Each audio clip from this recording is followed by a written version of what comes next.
The next setting in the custom menu is the modeling flash. And what that does is, it's just like studio lights where you have modeling lights that help you adjust the lighting so that you get the right shading and that kind of situation. With Nikon's creative lighting system, and you've got all your flashes set up and ready to go, if you simply depress the depth of field preview button, the flashes will kind of strobe, giving you a sense of exactly where the light's falling and how it's hitting. Very useful tool when you're using multiple flashes.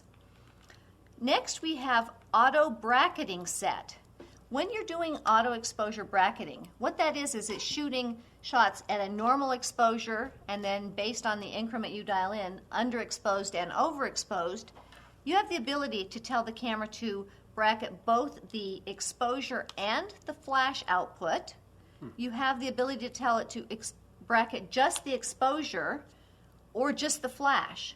So you can have it set that everything is bracketed, or that only your exposure, or you could have a setting on your camera and you're just not sure how much output you want on the flash, so it'll only bracket the flash. And the final setting is white balance bracketing. So not only can you do exposure bracketing, it will bracket a sequence of different white balance settings, so you can find the one that you like best. That's pretty cool. That's very cool.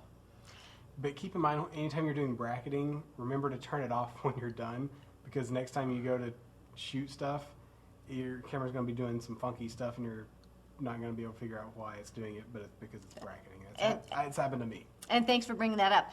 Also keep in mind, when you're bracketing, depending on what you're shooting, you want to make sure that you want to bracket, because I don't want to bracket everything. If my favorite shot happens to be the one that's over or underexposed and that's not right, then I've missed the shot. So this is more just for getting things dialed in. I would recommend using it to say, okay, there's where I want to be, and then you would change the camera settings to that and keep going. Now this is also a great tool for people that are doing HDR. Rather than depressing the exposure comp button, you can actually dial in an exposure increment, like 3 frames, 5 frames, and the amount of light, and do a sequence of shots. Another thing to keep in mind, if you've dialed in 5, make sure that you shoot a sequence of 5, or you're either going to be missing a shot, or the next shot may not be at the exposure you want. Right. So this is a great tool, but it's one that you can really beware of, that you turn it off when you don't want it. Know how to use it and when to use it. Precisely. The next custom menu also deals with bracketing, but this is when you're in the manual mode. So even though I mentioned you can't use exposure compensation in manual to any benefit, you can actually tell the camera to bracket in manual mode. Now, you've got options. One, when you're in manual mode, it will bracket the flash output and the shutter speed.